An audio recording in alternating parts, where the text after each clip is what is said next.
جب مجھے ہوش آیا تو اماں میرے سر پر ٹھنڈے پانی کی پٹیاں رکھ رہی تھی اور ابا سے کہہ رہی تھی، اب نہ لے جانا میرے بچے کو، رات نکلتے ہو، پتہ نہیں کس کی اوپر کی نظر لگ گئی ہے میرے بچے کو، میں کہاں لے جاتا ہوں اس کو، اپنی ضد سے جاتا ہے۔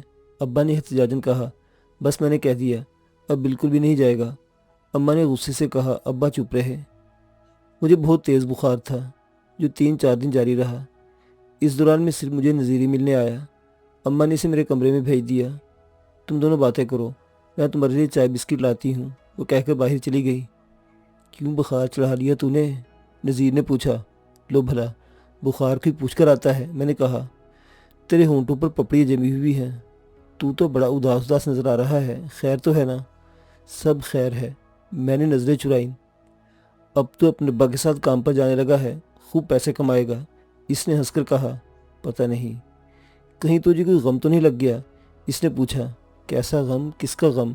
میں نے تیزی سے پوچھا۔ وہ ہنسنے لگا۔ اسی کا جو چلی گئی، نذیر نے اطمینان سے کہا۔ بڑا کمینہ ہے تو، میں نے کہا اور ہنسنے لگا۔ ہنسنے سے میری آنکھوں کے گوشے نم ہونے لگے اور میں ہنستے ہنستے رونے لگا۔ نذیر چپ چاپ مجھے دیکھنے لگا۔ باہر سے اماں کے آنے کی آہٹ سنائی دی۔ میں جلدی سے چپ ہو گیا اور انگلیوں سے آنکھیں رگڑ ڈالی۔ اماں چائے بسکٹ لے آئیں اور رکھ کے چلی گئی۔ اماں کے جانے کے بعد نذیر نے کہا، یار چھوڑو، زندگی میں لوگ آتے جاتے رہتے ہیں، اس طرح کرے گا تو مر جائے گا۔ میں کچھ نہ بولا۔ بھلا ہر کوئی چاہے وہ نذیر ہی کیوں نہ ہو، آپ کے دل کی کیفیت کیسے اور کتنی جان سکتا ہے؟ میں نے کہا، مجھے اس کا غصہ نہیں ہے۔ پھر نذیر نے سوالی انداز میں پوچھا، اس نے تو مجھے خوشی دی تھی، بس اس کے ہونے سے مجھے اچھا لگتا تھا۔ کیا اچھا لگتا تھا؟ نذیر نے جھرا کی۔ پتہ نہیں، لیکن اس کے جانے کا سن کر میرے اندر جیسے کچھ خالی خالی سا ہو گیا ہے، کچھ کمی ہو گئی ہے۔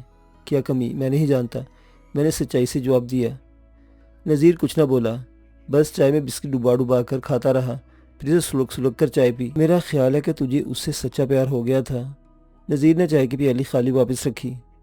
تو کیا پیار جھوٹا بھی ہوتا ہے؟ جب سچا ہوتا ہے تو جھوٹا بھی ہوتا ہوگا، نذیر نے منطقی جواب دیا اور ہنسنے لگا۔ پیارے، ابھی سے اس چکر میں نہ پڑ، بڑی عمر پڑی ہے، کچھ دنوں بعد تو سب بھول جائے گا اور کسی نئے پیار میں الجھ جائے گا۔ بکواس، میں نے تیزی سے کہا۔ مجھے اچھا نہیں لگا اس کا جملہ۔ بھلا پیار بھی کوئی بدلنے کی، تبدیل کرنے کی چیز ہے؟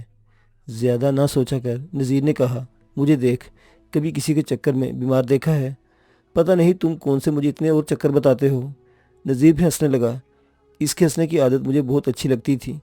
وہ ہر سنجیدہ سے سنجیدہ بات کو ایسے ہی لیتا تھا۔ جب اس کا 2 سال پہلے دادا فوت ہوا تھا، وہ تب بھی ہنس رہا تھا۔ یار، اب ابا تو مجھے خوب مارا کرے گا، دادا تو بچا لیا کرتا تھا ابا کے پیسے چرانے پر۔ وہ ہنستے ہنستے بولا، پھر رونے لگا۔ اب تیرا کیا ہوگا کالیا؟ وہ روتے روتے پھر ہنسنے لگا۔ میں کچھ اور تو نہ بولا، بس اسے گلے سے لگا لیا، مگر مجھے اس وقت نذیر کا ہنسنا برا، بلکہ بہت ہی برا لگ رہا تھا۔ اچھا میں چلتا ہوں، یار اماں کی چائے بہت مزے کی تھی۔ اٹھ کھڑا ہوا، پھر چلنا میں مجھے دیکھتا رہا، پھر بولا، یار یہ مجھے اچھا نہیں لگتا، مگر میں کہہ دیتا ہوں کہ تو جلدی سے ٹھیک ہو جا۔ پھر تو پھر کیا؟ میں نے بے دلی سے پوچھا۔ پھر ہم اسے ڈھونڈنے چلیں گے، نذیر نے کہا۔ کیا؟ میں حیرت زدہ رہ گیا۔ کیا تم سچ کہہ رہے ہو؟ میں نے پوچھا۔ میرے دل کی دھڑکنیں کئی گنا بڑھ گئیں۔ ہاں، اس نے کہا، اور پھر بغیر رکے اور بغیر کچھ مزید بولے لمبے لمبے ڈگ بھرتا ہوا کمرے سے باہر نکل گیا۔ میرا دل بلیوں اچھلنے لگا، یوں لگا جیسے سوکھے دھانوں پر پانی پڑ گیا ہو۔ پتہ نہیں کیوں میرے اندر ایک جوش، ایک ولولہ بھر گیا، مایوسی کی کیفیت امید میں بدل گئی۔ اسی وقت اماں کمرے میں داخل ہوئی۔ لے بیٹا، رات کی دوائی پی لے۔ انہوں نے دوا کی شیشی میری طرف بڑھائی، میں نے دوا پی لی۔ پھر میں نے پوچھا، اماں یہاں سے حیدرآباد کتنی دور ہے؟ حیدرآباد؟ اماں نے حیرت سے کہا۔ ابھی اچانک حیدرآباد کی کیا سوجی؟ وہ نذیر کہہ رہا تھا کہ وہاں کوئی شادی ہے، میں بھی ساتھ چلوں۔ میں نے فوراً بہانہ تراشا۔ دوسرا شہر ہے، بہت دور، اماں نے کہا۔ میں چلا جاؤں؟ میں نے پوچھا۔ اماں نے جواب دینے سے پہلے کچھ سوچا، پھر کہنے لگی، اچھا بخار اتر جائے تو پھر دیکھیں گے۔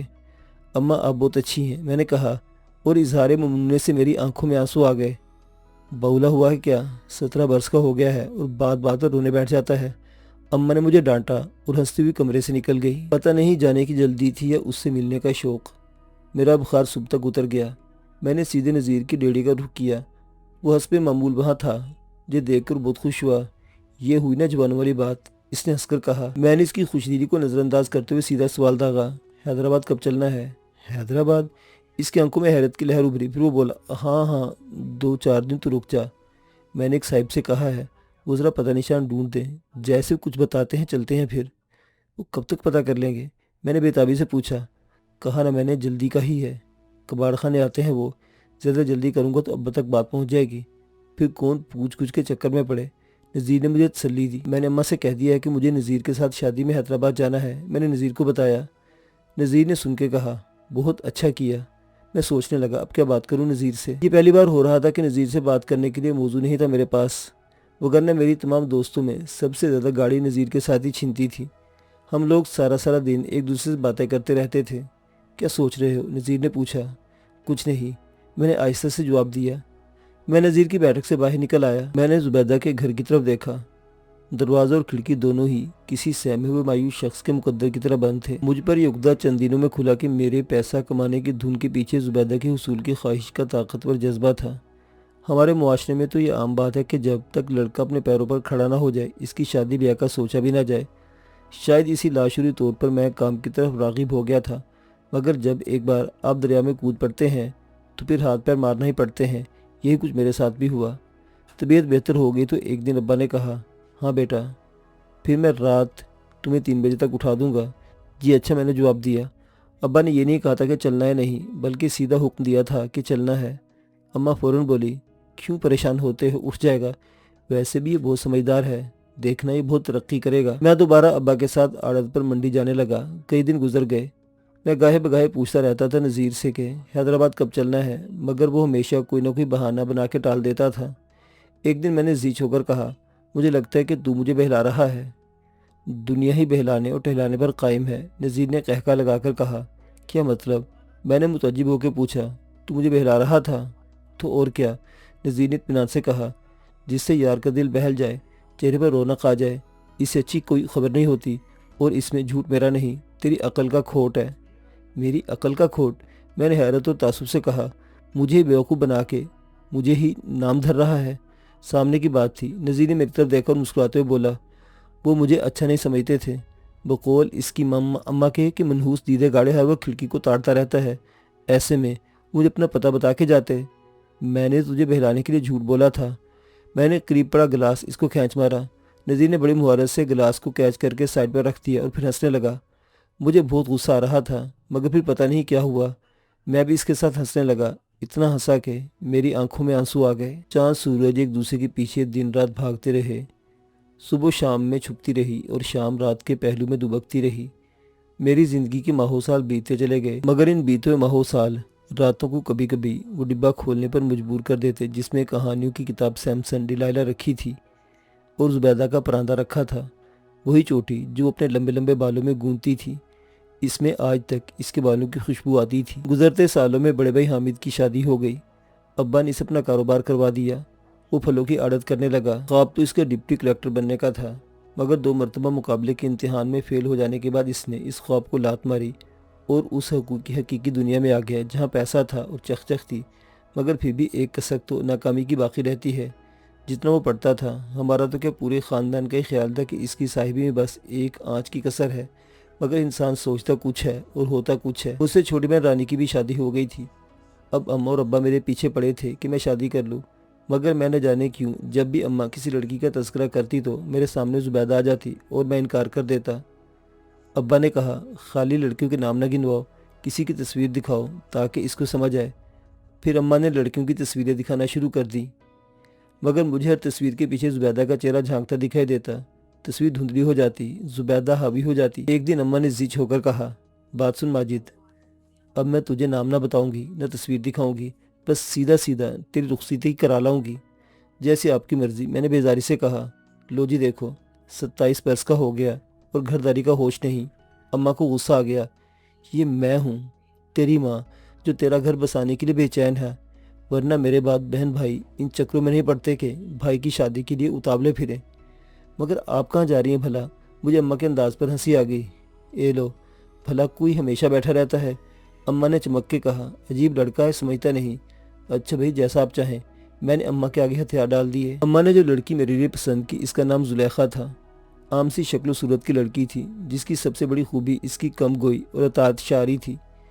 اس نے مجھ سے پہلے اماں کے دل میں گھر کر لیا۔ اماں نے اسے صاف صاف بتا دیا تھا کہ ماجد نے 8ویں سے پڑھنا چھوڑ دیا ہے اور اپنے ابا کے ساتھ کام میں لگ گیا تھا۔ اس نے جواب دیا، جو مرد کام کرتے ہیں وہ کم ہی پڑھتے ہیں۔ میرا تو کوئی بھائی بھی 5ویں سے آگے نہیں پڑھا، تینوں کے تینوں خوشحال ہیں، ہنر مند ہیں اس لیے۔ اماں نے کہا، مگر دلہن تم تو انٹر پاس ہو۔ زلیخا بولی، تو کیا ہوا اماں، ہماری تعلیم تو بس گھر سے نکلنے کا بہانہ ہوتی ہے، اس لیے لڑکیاں پڑھ جاتی ہیں۔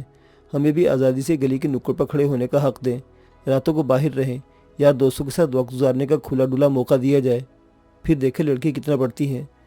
روٹی گول نہ بنے تو ڈگری کی ذلت برداشت کرنا پڑتی ہے۔ میری بہن کو اولاد نہیں ہوئی، BA کی ڈگری نے اس کو طلاق ملنے سے نہیں روکا۔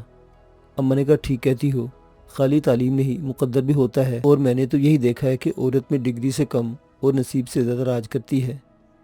میں اطمینان سے دونوں کی گفتگو سنتا رہا۔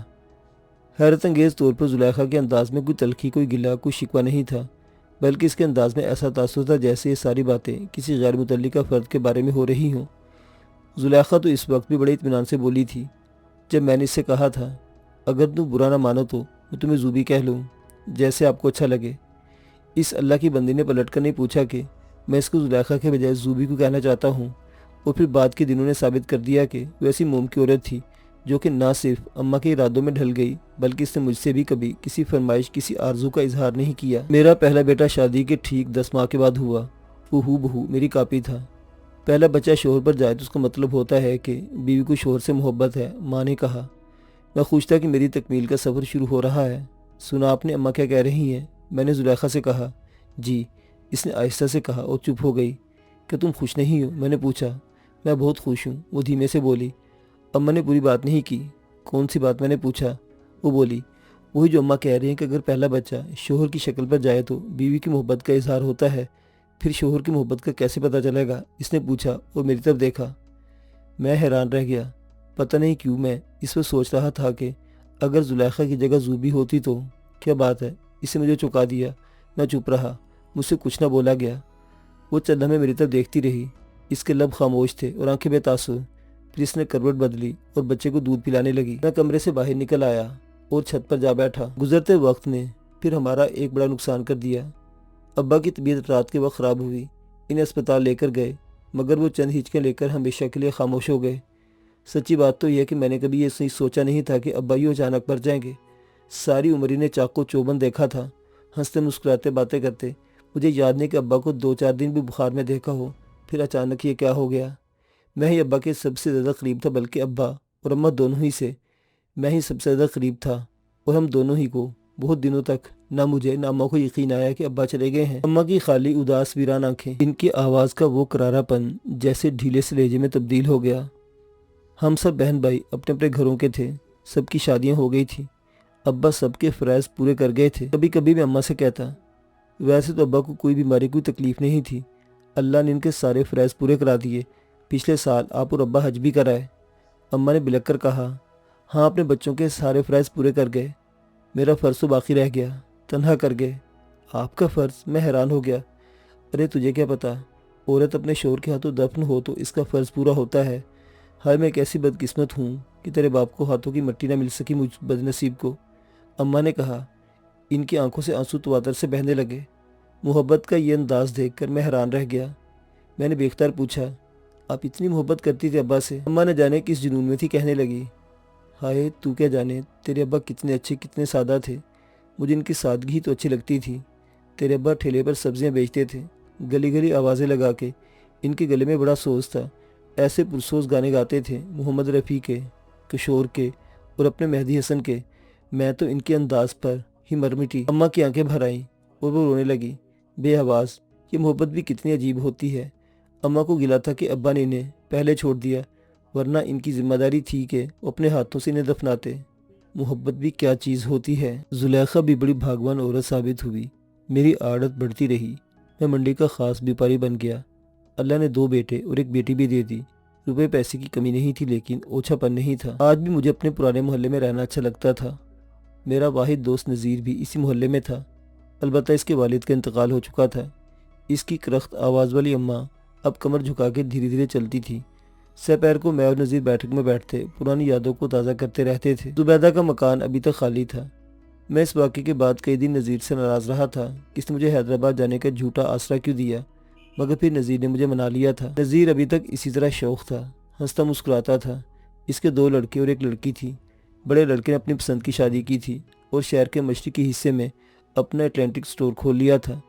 اس کا کہنا تھا کہ اب کباڑی بھی فیشن ایبل ہو گئے ہیں، وقت بدل رہا ہے، ہمیں بھی بدلنا چاہیے۔ الو کے پٹھے، کل باپ بھی بدل لینا۔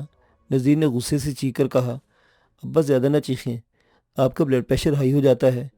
اس کے بڑے لڑکے قدیر نے کہا اور میری طرف رخ کر کے بولا، چاچا جی آپ ابا کو سمجھائے نا، اب اس عمر مجھے سمجھائے گا۔ نذیر نے غصے سے کہا، میں تو سمجھا سکتا ہوں مگر آپ نہیں مانتے تو کیا کروں، قدیر نے کہا اور باپ کے کباڑ میں سے پرانا پیتل کا لیمپ پلاسٹک کے بڑے شاپر میں رکھنے لگا۔ خبردار جو اس کو ہاتھ لگایا تو، نذیر نے غصے سے کہا، پورے 300 روپے کا ہے، جب جی چاہے منہ اٹھائے آتا ہے اور جو جی چاہے لے جاتا ہے، مفت میں کچھ نہیں ملتا، ابا یہ لو۔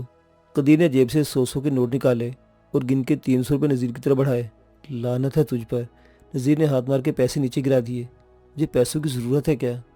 ابھی تو پیسوں کو رو رہے تھے، قدیر نے کہکا لگایا۔ دونوں باپ بیٹوں میں جھگڑا، یہ منظر باقاعدگی سے دوسرے یا تیسرے دن دہرایا جاتا تھا اور عموماً میں ہی اس کا گواہ ہوتا تھا۔ وہ ہنستا وہ باہر چلا گیا۔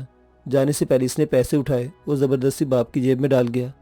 1 نمبر کا فراڈیا کمینہ ہے، نذیر نے غصے سے کہا اور ہنسنے لگا۔ کیا کرے گا یہ لیمپ کا، میں نے پوچھا۔ تو یوں پوچھا جیسے جانتا نہیں۔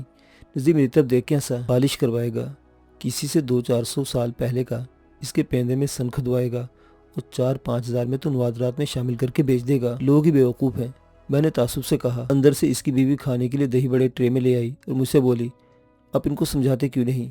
کیوں ہر وقت بیٹے کے پیچھے پڑے رہتے ہیں؟ دیکھیں 8 برس میں اس نے ہم سے اچھا بڑا 2 منزلہ مکان بنا لیا ہے۔ وہ کہتا ہے کہ ہم اس کے پاس چلیں مگر یہ مانتے نہیں۔ میں تو اس گھر سے نہیں جاؤں گا، تم اگر جانا چاہو تو چلی جاؤ، بیٹے کی محبت میں پھڑی پڑ رہی ہے۔ نذیر کے لہجے میں چڑچڑاہٹ تھی۔ بھلا میں تمہیں چھوڑ کے کہاں جا سکتی ہوں، مگر یہ بھی تو دیکھو کتنا خیال کرتا ہے وہ ہمارا۔ وہ بھی ہمیں لے جانے میں سنجیدہ رہی، نذیر نے کہا۔ اس کے لیے میں سونے کی کان ہوں۔ شہر بھر کے لوگ اپنا کاٹ کباڑ ہمیں دے جاتے ہیں اور وہ ہم سے اپنے مطلب کی چیزیں سمیٹ کر چلتا بنتا ہے۔ اتنی ہی بار تو اس نے پیسے دینے کی کوشش کی مگر تم لیتے ہو بھلا۔ اب میں اس سے کاروبار کروں گا، پاگل ہو گئی ہے کیا؟ نذیر ہنسنے لگا۔ نذیر کا چھوٹا بیٹا نصیر ایک فیکٹری میں ملازمت کرتا تھا۔ اس کی لگی بدی تنخواہ تھی جو باقاعدگی سے باپ کے ہاتھ پر لا کے رکھ دیتا تھا۔ ان کی روز روز کی بک بک جھک جھک مجھے اچھی لگتی تھی، خصوصاً نذیر کی بیوی کو اپنے میاں سے لڑنا اچھا لگتا تھا اور اس دوران بار بار زبیدہ کی کھڑکی کا دیکھنا اچھا لگتا تھا جو کبھی نہیں کھلتی تھی۔ یہ اور بات ہے کہ اس میں ہمیشہ مجھے اپنی زوبی کھڑی دکھائی دیتی تھی۔ ہماری گفتگو کے دوران جب بھی کوئی وقفہ آتا، نذیر کبھی کسی ضرورت سے اندر جاتا تو کوئی نادیدہ قوت میری گردن کو کھڑکی کی سمت موڑ دیتی تھی۔ پھر میری اس خالی کھڑکی سے باتیں شروع ہو جاتی تھی جن کا سلسلہ نذیر کی آمد اور زور سے کھنگارنے سے ٹوٹتا اور میں اپنی محویت پر جھینپ جاتا تھا۔ کبھی کبھی نذیر کی بیوی کہتی، یہ آپ دونوں اکثر اس کھڑکی کی طرف دیکھتے کیا رہتے ہیں؟ وہاں ایک پری رہتی تھی اپنی اماں کے ساتھ، نذیر ڈرامائی انداز میں کہتا۔ پری میری طرح؟ نذیر کی بیوی ہنستی۔ ہاں تمہاری طرح، نذیر ہنستا، بس معمولی سے فرق کے ساتھ۔ کون سا فرق؟ یہی کہ وہ پری تھی، تم چڑیل، نذیر بولتا اور پھر بلند آہنگ کہکے سے بیٹھک گونج جاتی۔ نذیر کی بیوی غصے سے پیر پٹختی چلی جاتی اور پھر تھوڑی دیر بعد چائے کے ساتھ واپس آ جاتی۔ دن رات یوں ہی گزر رہے تھے۔ ابا کے انتقال کے 3 سال کے بعد اماں کا بھی انتقال ہو گیا۔ وہ سب سے زیادہ زلیخا سے خوش تھی۔ ماجد، وہ مجھ سے کہتی، تجھے جنت کی حور مل گئی ہے، اتنی تابعدار، خاموش طبع اور ہر معاملے میں تیری رضا کو مقدم جاننے والی، اس کی قدر کرنا، اس کو دکھ نہ دینا۔ میں کیا کروں، کیا کہوں؟ کبھی میں نے گھر کے معاملے میں کوئی مداخلت کی ہے؟ میں نے اماں کو ہمیشہ دلاسا دیا، اور آپ ایسی مایوسی والی باتیں نہ کیا کریں۔ ابھی تو آپ نے اپنے پوتوں پوتیوں کو کتنی ہی خوشیاں دیکھنی ہیں، بس تم لوگوں کی خوشیاں دیکھنی یہی کافی ہے، وہ ہنس کر بولتی۔ مگر ان کے لہجے کی گھن گرج زندگی کی رونق معدوم ہو رہی تھی، اور پھر ایک رات ذرا سی گھبراہٹ ہوئی اور وہ چند ہی لمحوں میں رخصت ہو گئی۔ اماں کیا گئی جیسے گھر میں اداسی چھا گئی۔ میرا بڑا بیٹا اپنی دادی کا بہت لاڈلا تھا اور اسی لاڈلے پن کی وجہ سے مزاج کی تیزی اس کی شخصیت کا حصہ بنتی جا رہی تھی۔ 16 برس کا تھا، قد کاٹ اللہ نے اچھا دیا تھا، پورا جوان مرد لگتا تھا، پھر باقی بہن بھائی بھی قد بد کے اچھے تھے۔ ایک رات میں اپنی ٹانگوں میں مالش کروا رہا تھا کیونکہ اب گھٹنوں میں درد رہنے لگا تھا۔ دن بھر کی چلت پھرت میں شام تک پیروں میں سوجن آ جاتی تھی۔ نیم گرم نمک ملے پانی میں تھوڑا دیر پاؤں ڈال کے سکون ملتا تھا۔ پھر رمزو جو ہمارے پاس اوبر کے کام کاج کے لیے تھا وہ پیروں کی مالش کر دیتا تھا۔ زلیخا اندر آئی تو خاموشی سے بیٹھ گئی۔ جب اس کو کوئی خاص بات کرنی ہوتی تھی وہ چپ چاپ آ کے پاس بیٹھ جاتی اور انگلیاں مروڑتی رہتی۔ اس وقت بھی ایسا ہی کر رہی تھی۔ کہو کیا بات ہے؟ میں نے پوچھا۔ آپ کے لیے چائے لاؤں؟ اس نے مجھ سے پوچھا اور پھر رمزو کی طرف دیکھا۔ لے آؤ۔ میں سمجھ گیا کہ وہ رمزو کے سامنے بات نہیں کرنا چاہتی، اٹھ کر چلی گئی۔ میں نے پیر سکڑے۔ چلو بھائی رمزو، اب تمہاری چھٹی۔ اچھا جی۔ وہ فوراً ہی کمرے سے باہر نکل گیا۔ رمزو کے جانے کے تھوڑی بعد زلیخا چائے لے آئی۔ میں نے چائے کا کپ تھامتے ہوئے پوچھا، بولو کیا بات ہے؟ میں ریحان کی طرف سے فکر مند ہوں، زلیخا نے دھیمی آواز میں کہا۔ کیوں، کیا ہوا؟ کہ تم سے کوئی بدتمیزی کی ہے؟ میں نے پوچھا۔ مجھے ریحان کے مزاج کا اندازہ تھا، ضدی اور منہ پھٹ تو تھا ہی۔ کہتا اب نہیں پڑھوں گا، میری شادی کر دو۔ کیا؟ مجھے بہت حیرت ہوئی، یہ کس قسم کی باتیں کر رہا ہے؟ ابھی اس کی عمر ہی کیا ہے؟ صرف 16 برس؟ 19 برس؟ زلیخا نے میری تصحیح کی۔ آپ تو بچوں کی عمریں ہی بھول جاتے ہیں۔ ماشاءاللہ تحریم 16ویں برس میں ہے اور فرحان 15ویں میں۔ سبھی یکے بعد دیگرے جوان ہو رہے ہیں۔ میں چاہتی ہوں ان کے لیے کچھ سوچیں۔ کیا سوچوں؟ انہیں تو خود سوچ لیا ہے۔ مجھے سچ مچ غصہ آنے لگا۔ یعنی کہ نہ پڑھنا لکھنا، بس شادی کا شوق۔ یہ آج کل کے بچے ہیں، ہماری طرح نہیں۔ جب بچے اسکولوں میں پڑھائیں گے تو فیصلہ سازی بھی سیکھیں گے، زلیخا نے بڑے آرام سے کہا۔ میں چوک کر زلیخا کی طرف دیکھا۔ اس کی گفتگو میں بڑا ٹھہراؤ اور سمجھداری کا عنصر ہوتا تھا۔ کیا بات ہے؟ آج تو تم بہت سمجھداری کی باتیں کر رہی ہو۔ میں نے چائے کا ایک بڑا سا گھونٹ بھرا۔ باتیں تو عام سی ہیں، زلیخا نے کہا۔ یہ تو توجہ دینے پر ہے۔ اس کا لہجہ بے حد سادہ تھا۔ کیا تم ناراض ہو؟ میں نے پوچھا۔ نہیں بھلا، ناراض ہونے کی کوئی بات نہیں، بچے بڑے ہو رہے ہیں۔ ہاں، میں نے پھر کہا۔ پھر ذرا ٹھہر کے پوچھا، وہ لڑکی کون ہے جس سے شادی کا کہہ رہا ہے ریحان؟ اس کی کلاس فیلو ہے، وہ بھی تیار ہے، مگر اس کی اماں کہتی ہیں ابھی تم کچھ نہیں کرتے تو میں رشتہ کیسے کر دوں؟ اچھا تو نوبت یہاں تک پہنچ گئی ہے۔ مجھے افسوس ہوا۔ میں بات کرتا ہوں اس سے۔ کیا بات کریں گی؟ کہ شادی کیوں کرنا چاہتا ہے؟ زلیخا نے پوچھا۔ پھر میں نے اس طرف دیکھا۔ جوان اولاد سے دو بدو بات کرنے کے بجائے اس لڑکی کو دیکھیں۔ اگر لڑکی اچھی ہے تو ہاں کر دے، شادی تو کرنی ہے، کہیں بھی کرنی ہے۔ اب اگر اس کی پسند شامل ہو جائے تو اس میں حرجی کیا ہے؟ زلیخا نے آہستہ سے کہا۔ تم نے لڑکی دیکھی ہے؟ میں نے پوچھا۔ ہاں۔ زلیخا نے سر جھکا لیا۔ تھوڑی دیر چپ رہی، پھر بولی۔ ایک دن لے آیا اس کو موٹر سائیکل پر بٹھا کے، دوپہر کا وقت تھا، آپ کسی کام سے گئے ہوئے تھے۔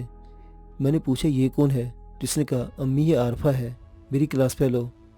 پھر تم نے کیا کہا؟ مجھے پھر غصہ آنے لگا۔ میں کیا کرتی؟ زلیخا نے حیرت سے میری طرف دیکھا۔ میں نے چائے پانی کا پوچھا، کھانا کھلایا۔ وہ چھریرے بدن کی تیکھے نین نقش والی لڑکی ہے، اچھی ہے، زلیخا نے کہا۔ گھر لانے کی ہمت ہوئی تو پھر مزید پیش قدمی بھی کی ہوگی۔ ہاں، زلیخا نے کہا۔ بہتر ہے کہ آپ ٹھنڈے دل سے فیصلہ کریں۔ میں نے تو سوچا کہ لڑکی کی شادی بھی کر دوں۔ لڑکی؟ کون لڑکی؟ میں نے چونک کر اسے دیکھا۔ کیا ہو گیا ہے آپ کو؟ وہ ماتھے پر ہاتھ مار کے بولی۔ میں تحریم کی بات کر رہی ہوں، اس کا کٹ کاٹ دیکھا ہے آپ نے؟ بالکل برابر کی لگتی ہے وہ میرے ساتھ۔ مگر اس کا اس مسئلے سے کیا تعلق؟ میں نے کہا۔ لڑکی ہے، بھائی کی محبت دیکھے گی تو کل اس کو دل میں بھی کوئی خیال آ سکتا ہے۔ اب کیا لڑکی اور لڑکا ہمارے لیے برابر نہیں؟ زلیخا نے کہا۔ بھوس میں چنگاری پڑ جائے تو سب کچھ راکھ ہو جاتا ہے، پاس پانی بھی پڑا ہو تو وہ آگ نہیں بجھاتا، ابل جاتا ہے۔ میں حیرت سے زلیخا کو دیکھنے لگا۔ کتنی خاموش، کتنی گہری تھی وہ۔ تو تحریم کا رشتہ کہاں کرنے کا ارادہ ہے؟ میں نے پوچھا۔ بھائی جان مانگ رہے ہیں اپنے لڑکے کے لیے۔ زلیخا نے میرے بڑے سالے کا نام لیا۔ اس نے ماسٹر کر لیا ہے، بہت اچھی نوکری ملی ہے بینک میں۔ اچھا، میں تو کہتی ہوں کہ دونوں کو ساتھ ہی نمٹا دیں، خرچ کم ہوگا، دونوں کا تیل مہندی ایک ساتھ ہو جائے گا، پھر ایک کی برات، ایک کا ولیمہ۔ لگتا تھا کہ سارا پلان زلیخا کے ذہن میں واضح تھا۔ وہ خاموش ہو کے میری طرف دیکھنے لگی۔ میں خاموش رہا اور سوچتا رہا کہ میرے ہی گھر میں میری ہی اولاد نے مجھے کس قدر غیر متعلق کر دیا ہے اپنے معاملات سے۔ کیا سوچ رہے ہیں؟ زلیخا نے پوچھا۔ جو تم کو مناسب لگے وہ کر لو، عملاً تو فیصلہ تم لوگ کر ہی چکے ہو، غصہ نہ کرے، بات کو سمجھے۔ زلیخا نے تحمل سے کہا۔ یہ سب میں اس لیے کر رہی ہوں کہ بات باہر نہ پھیلے، بلا وجہ کی بدنامی نہ ہو، اور پھر جذباتی معاملات میں اولاد کے دل میں والدین کے خلاف گرا پڑ جائے تو بہت مشکل سے جاتی ہے۔ میں ناراض نہیں ہوں، لیکن افسوس ضرور ہے کہ میری اولاد کے لیے میرے فیصلے کی کوئی اہمیت نہیں ہے۔ میں ان کے رشتے ڈھونڈنے کی زحمت سے بچ گیا تھا۔ ذرا چھوٹے سے پوچھ لو، کہیں ایسا نہ ہو کہ وہ بھی کہیں دل دے بیٹھے اور ایک دن بھائی کے نقش قدم پر چلتے ہوئے آپ بھی کوئی بیاہ لائے۔ آپ غصے میں ہیں، آرام کیجیے، زلیخا نے کہا۔ بلا وجہ کی سوچوں میں خود کو ہلکان کرنے کا کیا فائدہ؟ یہ تو والدین کا فرض ہے۔ اس نے اسی تحمل مزاجی سے کہا۔ ذرا سچ بتائیے کہ آج تک آپ نے اپنے بچوں کے رشتے کا خود سے سوچا؟ زلیخا کا سوال ایسا تھا کہ میں چپ ہو گیا۔ واقعی میں نے کبھی یہ سوچا نہیں تھا کہ مجھے اپنے بچوں کی شادیاں بھی کرنی ہے۔ میں تو ابھی تک بچہ ہی سمجھ رہا تھا، مگر وہ ہمیں سمجھا رہے تھے کہ ہم بچے نہیں ہیں بلکہ بچے کے باپ بننے کی چاہ میں ہیں۔ میں نے زلیخا کے کہنے پر عارفہ کے گھر والوں کو رات کے کھانے پر بلا لیا۔ عارفہ خوش مزاج تھی مگر اس کے مزاج میں تیزی تھی۔ اس کی ماں اور باپ دونوں ہی درمیانے سے معاشی حالات میں زندگی گزار رہے تھے، لیکن میں نے محسوس کیا کہ عارفہ کی ماں اپنے شوہر پر حاوی ہے۔ مجھے عارفہ کا باپ جو ایک پرائیویٹ کمپنی میں کلرک تھا ایک خاموش طبع شخص نظر آیا۔ عارفہ کی ماں نے کہا، بہن میں یہ وضاحت کر دوں کہ میں جہیز دینے کی پوزیشن میں نہیں ہوں۔ سچ پوچھے تو ہمارے لیے تو آپ کی یہ نیکی ہوگی کہ آپ شربت کے پیالے پر ہی 2 بول پڑھوا کے رخصت کرا لیں۔ زلیخا بولی، ہمیں جہیز کی کوئی طلب نہیں، ہمیں تو بس اچھی فیملی اور ذمہ دار بہو چاہیے۔ اب 17 برس کی عمر میں لڑکی کتنی ذمہ داری کتنی سمجھدار ہوگی بھلا آپ ہی بتائیں۔ عارفہ کی ماں نے تڑ سے جواب دیا، بیٹے تو بھی قد نکالتی نہیں کہ ہم ان پر شادی کی ذمہ داری لاد دیتے ہیں۔ اس کا لہجہ کرخت تھا۔ صحیح کہہ رہی ہیں آپ، میں نے مداخلت کی، لیکن جب یہ 18-20 برس کے لڑکے لڑکیاں اپنی زندگی کے فیصلے خود کرنے لگے تو ان کو اپنی ذمہ داریاں بھی اٹھانے کی عقل ہونی چاہیے۔ جی؟ میری بات کے جواب میں عارفہ کی ماں ایک جی کہہ کر چپ ہو گئی۔ انہی باتوں میں کھانا ختم ہو گیا اور وہ لوگ رخصت ہو گئے۔ ان کے جانے کے بعد ریحان میرے پاس آیا، تھوڑی دیر میرے پاس بیٹھا رہا، پھر کہنے لگا، شکریہ ابو۔ کس بات کا شکریہ؟ میں نے بے اتنائی سے کہا، آپ نے میری خواہش کو پورا کر دیا اور تم نے مجھے اپنے معاملے میں شریک ہی نہیں کیا۔ مجھے ڈر تھا کہ آپ انکار کر دیں گے۔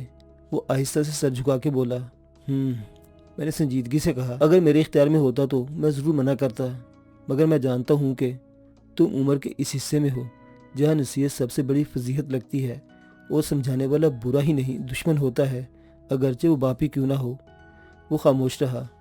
زلیخا نے کہا، جو خاموش کھڑی سب سن رہی تھی، اب اس خوشی کے موقع پر تو ایسی باتیں نہ کریں، بچے کا دل ٹوٹ جائے گا۔ اچھا، میں نے مذاق خیز انداز میں کہا، اگر یہ بچہ ہے جس کو ابھی سمجھا دو، اگر اسے اپنے سسرال کے درمیان میں فاصلہ نہ رکھا تو وہ عورت اس پر حاوی ہو جائے گی۔ بیوی اچھی ہو یا بری، گزارا تم نے کرنا ہے، لیکن تمہارا انتخاب۔ میں نے گہری سانس لی۔ بہرحال میں اس کو معیاری نہیں کہہ سکتا۔ اللہ تمہیں خوش رکھے، کامیاب رہو، میں نے جواب دیا۔ اتنی باتیں سنانے سے بہتر تھا کہ آپ منع ہی کر دیتے۔ ریحان نے منہ بنا کے کہا، اگر تم نے فیصلہ کیا ہے تو ڈٹے رہو، میری آڑ مت لو۔ میں تو سبزی دیکھ کے بتا دوں گا کہ کب تک کھلے گی اور کب بیٹھ جائے گی۔ بیٹا، انسان چند باتوں سے پہچانا جاتا ہے، مگر جذبات کی رنگین اینک سارے سیاہ سفید بدل دیتی ہے۔ اچھا چھوڑیں یہ باتیں، یہ بتائیں کہ چائے پیئیں گے؟ زلیخا نے گھبرا کر کہا، ضرور، میں نے کہا۔ ریحان تھوڑی دیر کھڑا اپنے ہونٹ چباتا رہا، پھر کمرے سے باہر نکل گیا۔ اس کے جانے کے بعد زلیخا نے آہستہ سے کہا، جب آپ نے کہہ دیا تھا کہ انہیں بلا لو، پھر بچے کا دل اپنی طرف سے برا کیوں کرتے ہو؟ سمجھانا میرا کام تھا، باقی اس کی مرضی، میں کسی قسم کی رکاوٹ نہیں ڈالوں گا، میں نے جواب دیا۔ جب سبھی کرنا ہے تو بچے کا دل برا نہ کریں، اس نے کہا، اور تھوڑی دیر مجھے کھڑی دیکھتی رہی، پھر باہر نکل گئی۔ میرے بڑے سالے نے مجھے اپنے بیٹے کا باقاعدہ رشتہ دے دیا۔ میں نے دونوں کی شادی کا فیصلہ سال بھر کے بعد کرنے کا فیصلہ کیا۔ ریحان کی خواہش تھی کہ وہ جنرل اسٹور کھولے، میں نے اس کو جنرل اسٹور کھلوا دیا۔ وہ تندہی سے اس کام میں لگ گیا۔ اس دوران ہم نے فیصلہ کیا کہ مکان کی توسیع کر دی جائے، ہم دونوں میاں بیوی نیچے کی پورشن میں رہیں اور اوپر 2 منزلیں بنا کے ریحان اور فرحان کے لیے پورشن بنا دے، تاکہ پہلے ہی دن وہ اپنی زندگی کی خلوت میں ہماری مداخلت سے پریشان نہ ہو، لیکن کبھی یہ نہ سوچے گا کہ ان کا کھانا پینا بھی علیحدہ ہو۔ زلیخا نے کہا۔ میں نے اس کے دیکھا اور پوچھا، تمہیں یہ خیال کیسے آیا؟ شاید آپ عارفہ کی عادتوں کو پسند نہ کریں، اس نے کہا۔ آج کل کی لڑکیاں زیادہ تر اپنی مرضی کی مالک ہوتی ہیں۔ بولی، کہ تم اپنی تحریم سے بھی کوئی ایسا خدشہ لاحق ہوا ہے کہ اپنی میاں کو لے کر الگ ہو جائے گی؟ میں نے سوال کیا۔ وہ تیزی سے بولی، میری تحریم ایسی نہیں، خالی تمہاری تحریم کا مسئلہ ہی نہیں، اس میں تمہاری تربیت کا بھی ہاتھ ہے، جو وہ اس نیج پر سوچے گی۔ یہی فرق ہے جو میں واضح کرنا چاہتا تھا، شکر ہے تم نے خود محسوس کر لیا۔ وہ خاموش رہی، پھر میں نے کہا، تمہیں ایک بات بتاؤں؟ جی، اس نے آہستہ سے کہا۔ کہیے۔ والدین اولاد کو کبھی الگ نہیں کرتے، الگ ہونے کی خواہش کے تانے بانے بیوی کی سوچ سے جنم لیتے ہیں۔ عورت گھر کی خواہش اور حاکمیت کی آرزو بری بات نہیں، لیکن یہ چیزیں وہی عورت سمجھتی ہے جس نے اپنا آپ مار کے زمانے کی سختیاں جھیل کر حکمرانی کے گر سیکھے ہوں، ورنہ پھر نسلیں بے کہے شتر بے مہار کی صورت والدین کی ہی نہیں اپنی بھی زندگی حرام کر لیتی ہیں۔ آپ اتنا زیادہ گہرا نہ سوچا کریں، زلیخا دھیمے سے ہنسی۔ میں نے اس سے غور سے دیکھا۔ پتہ نہیں میرے دیکھنے میں کیا تھا، اس کے رخسار تپ گئے۔ کیا بات ہے، آج تو آپ عالموں کی طرح گفتگو کر رہے ہیں، تم مجھے اچھی لگ رہی ہو، میں نے کہا۔ میری بات سن کر اس نے مجھے اس طرح دیکھا جیسے اس سے میری دماغی صحت پر شبہ ہو رہا ہو۔ آج تو بہت ہی عجیب باتیں کر رہے ہیں، جن باتوں کو کبھی نہیں کہا، اب ان باتوں کو کہنے سے کیا حاصل؟ اس نے دھیمے سے کہا۔ میری عادت نہ بگاڑیے، میں ایسی ہی بھلی۔ محبت کی عادت اور خیال کا دھیان رہنے لگا تو پھر جینا دو بھر ہو جاتا ہے۔